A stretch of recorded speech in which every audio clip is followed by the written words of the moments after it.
लमदम असिदा थोकलिबा कांगलुप की इरांग ngasiga थाना था अमा मफुंग फारे ngarang फावदा थौदो असिना मरम ओइरगा मियोय मरफुद्रा निपाल लाइखिद्रे चहुंगा तरा रोमना असो अपन नंख्रे अमदी मियोय तरागा मरी हौजि फावबा थिबु फंगद्रि हाइना मणिपुर गवर्नमेंट थोकपा स्टेटमेंट अमना हाइरि कांगलुप की इरांग असिदा हौजि फावदा पुन्ना मियोय लिसिंग कुंथ्रागा तरेत चामरिगे यांखै लांजेन दुना तोंगान तोंगान नफमसिंगदा हांगलिबा रिलीफ कैम्प चनी हुंबुद्रागा निथोयदे लेरि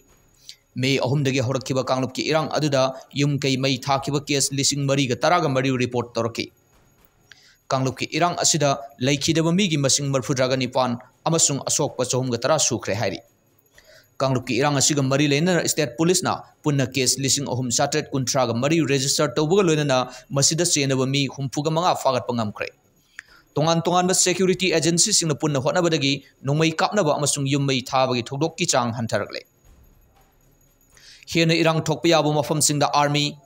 AR CAPF अमसुंग लोकल पुलिस डिप्लॉय तौख्रे हौजिक फावदा पुन्ना CAPF कंपनी मरफुग मरी डिप्लॉय तौख्रे हाइरि सिक्योरिटी दगी लाखिबा नोंमैसिंग अथुबु मतमदा सरेंडर तौद्रबदी आइनगी मतुंगिना अकनबा एक्शन लौखलगनी हौजिक फावदा सिक्योरिटी दगी लाखिबा खुलाई चामगा निफुगा मरी अमसुंग मैगजिन 13 रिकवर तौख्रे इरांग असी अथुबा मतमदा लोइसिनबा विलेज हेड अमसुंग सिविल सोसाइटी ऑर्गेनाइजेशन सिंगी लुसिंगबा सिंगा मिफम कया पांथोक्तुना वारी सानरी हाइरि